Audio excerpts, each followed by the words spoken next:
আমরা অনেক সিনেমায় দেখেছি যে আপনি ঠান্ডা মাথার একজনে ভয়ঙ্কর একটা লুক আমরা সিনেমায় দেখি। এই যে ঠান্ডা মাথা ভয়ঙ্কর লুকটা আসলে কীভাবে আপনি ফুটিয়ে তোলেন? অ্যাক্টিং করে, এটাই তো আমার কাজ, এটা আমার প্রফেশন। না, অনেকেই দেখা যাচ্ছে যে চোখ দেখে বোঝা যায় যে সে ভয়ঙ্কর লোক, কিন্তু আপনাকে চোখ দেখে বোঝা যায় না যদিও এটা।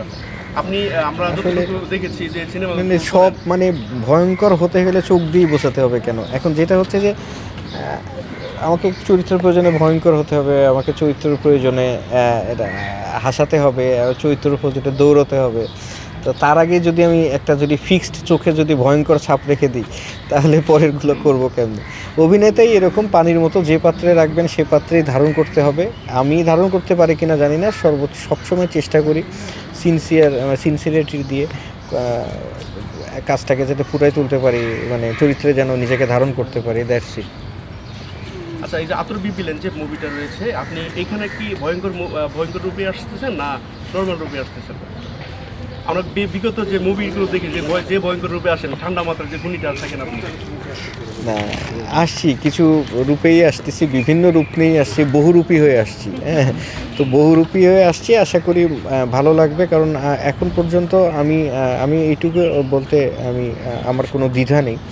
এখন পর্যন্ত সিনেমাতে যে কটি চরিত্র আমি পোর্ট্রেট করেছি বা সুযোগ পেয়েছি, তার মধ্যে যদি প্রথম 3টি চরিত্রকে যদি আমি সামনে রাখি, তার মধ্যে এটি একটি ওয়ান অফ দ্য চরিত্র আসতে পারে, আমার ভালোবাসার একটা চরিত্র। সেই জন্য দরকার আপনাদের সাপোর্ট, আপনাদের ভালোবাসা, দর্শকদের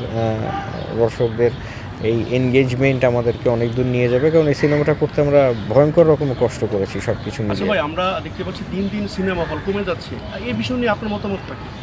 হ্যাঁ, কমে যাচ্ছে, আরও হয়তো কমে যাবে। মানে দেওয়ালে পিঠ ঢেকে গেছে, মানে দেওয়ালে পিঠ ঠেকে গেছে, কিছুদিন পর পিঠ দিয়ে দেওয়ালও ভেঙে যাবে, পেছনে কোনো জায়গা থাকবে না, পড়ে যাব। তারপরে কি হবে?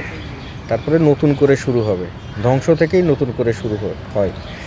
সবচাইতে বড় কথা, একটা সাইন হয়েছে যেটা আমাদের গুড সাইন, যেটা আসলে যদিও আমাদের কাম্য না, অন্তত 2টি ঈদে সিনেমাগুলো চলছে। বাকি সবগুলোতে বেস করে বাকি হলগুলো যে গড়ে উঠবে সেই সিচুয়েশনও এখন তেমন নেই। তবে আমি মনে করি যে সামনে চলচ্চিত্রের সুদিন আসছে। সব দেশের অস্থিরতা সব কিছু মিলিয়ে একটা সুস্থির হওয়া, এটার তো সময়টুকু দিতে হবে। আশা করছি যে আমাদের নতুন সরকার যারা এসছেন, দায়িত্বে যারা এসছেন, এই চলচ্চিত্রের প্রতি তাদের সুদৃষ্টিটা দিবেন এবং ব্যবসাটাকে আরও কীভাবে গতিময় করা যায়, বেগবান করা যায়, সেই দিকে আমরা সবাই মিলে এগিয়ে যাব। চলচ্চিত্র পরিচালক সমিতি আছেন, চলচ্চিত্র শিল্পী সমিতি আছেন, সবাই একযোগে আমরা এটাকে এগিয়ে নিতে চাই। আচ্ছা ভাই, যে আপনাদের যে সিনিয়র যে শিল্পীগণ ছিল, আমরা বিগত যে সিনেমাগুলো বাপ মা নিয়ে দেখতাম, এখন তো সিনেমাগুলো আসলে বাপ মা বা প্রেমিকা ছাড়া দেখা যায় না। আসলে এই বর্তমান যে সিনেমাগুলো হচ্ছে বেশিরভাগ নেশা নিয়ে।